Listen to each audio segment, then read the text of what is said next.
The Quran says you are busy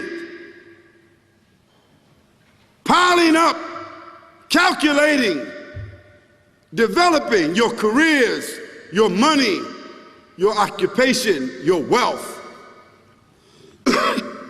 until you visit the graves. Think about it. When was the last time that you went to a funeral? Was it your mother? Was it your father? Was it your grandfather? Was it your uncle? Was it your cousin? Was it your friend? Was it your wife? Was it your husband? The last time that you visited the grave, when you went to a funeral and you saw that person whom you loved that was laughing, crying, live, boasting, wealthy, educated, denying, arrogant, whatever they were. What was the demeanor of the people when you walked in that funeral home? When that person was stretched out in their last suit? What was the demeanor? Were the people cracking jokes? Were they dancing? Were they clapping and singing songs? No. Silence. Melancholy. Trauma. Why? Because every person that walked in that room, seeing that person stretched out, the first thing they thought about was not the person. The first thing they thought about was that one day this will be me. So Allah said, Alhaakumut takathur.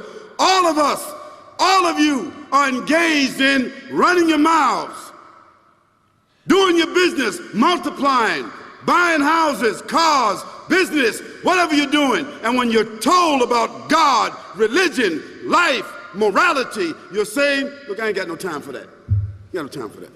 I don't want to hear that. I don't even believe in God. Matter of fact, I don't even know if I'm going to die, and if I do, maybe I'm coming back again. As a matter of fact, science is so sophisticated that I think really that they're on the verge of being able to solve the whole thing of death soon. We ain't got to die. If we got enough money, we don't even have to die. See how arrogant people can be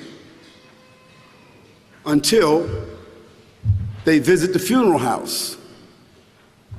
And then after you go to the funeral house, if you got the guts, if you're able to do so, you go to the grave. And now this is another scenario. And you say to yourself, is that it? I mean, 50, 60 years, scraping, struggling, scheming, lying, stealing, fornicating, jumping up and down, begging, working, and this is the end of it? I mean, is this what's going to happen to me? Are they going to be dropping me into a hole in the ground? A hole in the ground, the same hole that a cat digs after it defecates. Just a little deeper.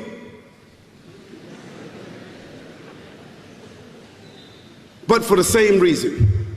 The cat digs a hole because the cat has dignity. Something that human beings don't seem to have.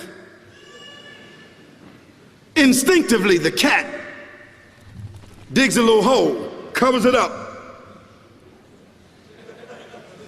Humans have got to be taught to do that.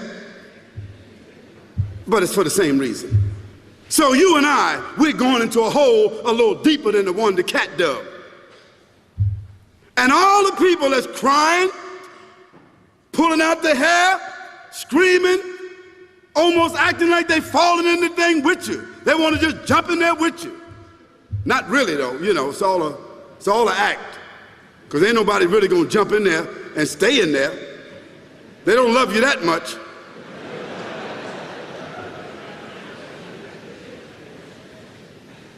And then after all the shoveling get done, and they fill it up, and the box, you can't even see the box no more, the coffin that cost $5,000. I don't know what did they burn somebody in a $5,000 coffin for? I mean, if I was a funeral director, after they left, I would dig them back up and put them in another box and take that box back.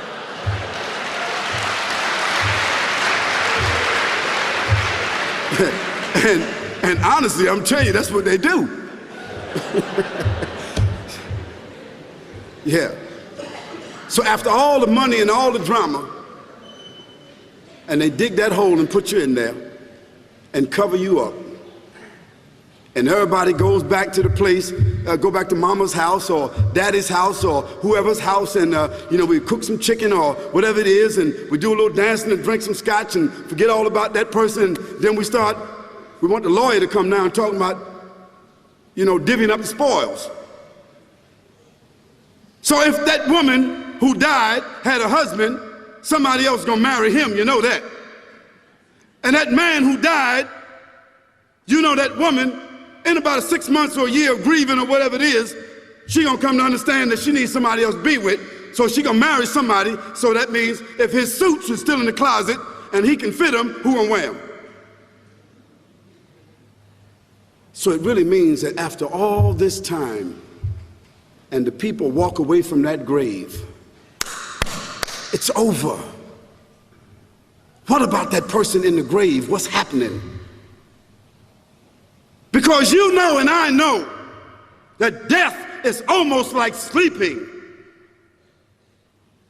Death is like sleeping. Your body is gone. Your body is dead. Your spirit is gone, but your consciousness is there. Yes, brothers and sisters, you and I are going to know when the people put us in that box and put us in the grave. We are going to know. Your spirit is gone. You can't shout. You can't call out. You can't say, "Don't leave me here." But you're going to be hearing and you're going to be seeing, because that's a different kind of consciousness. But you can't move. And in that grave, this is when the real trauma is going to begin. Because there's a reason for humans to go inside the grave. If the Creator wanted to, he could have caused us to live and then disappear into the atmosphere. But he didn't. He caused us to go into another womb called the tomb. You started out in the womb of your mother, and you wind up in the womb of the earth called the tomb. From the womb to the tomb. This is the whole trip. And this is what you have to think about. That grave is going to be a place of drama and trauma. A place where you're going to be questioned before you're resurrected. And brothers and sisters, do you think that human beings that have the ability to take a piece of earth, dig it up, irrigate it, put down seeds, plant corn, whatever the case might be. The corn comes up, they harvest the corn. Then after that, what happens? They cut it down, dig it up again, put new seeds in there, and what happens after that? Comes back up again. What happens in the winter? All the leaves fall off the trees and the earth goes dead. And what happens in the springtime?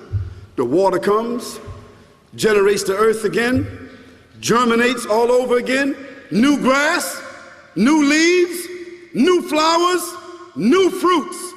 So Allah says, and a sign for them is the dead earth. After that, we give it life. And then you eat the fruits from that. So Allah says, the one who gave you life in the beginning, is he not able to give you life all over again in order to judge you? Yes, certainly. You may want to deny it because you don't want to be judged.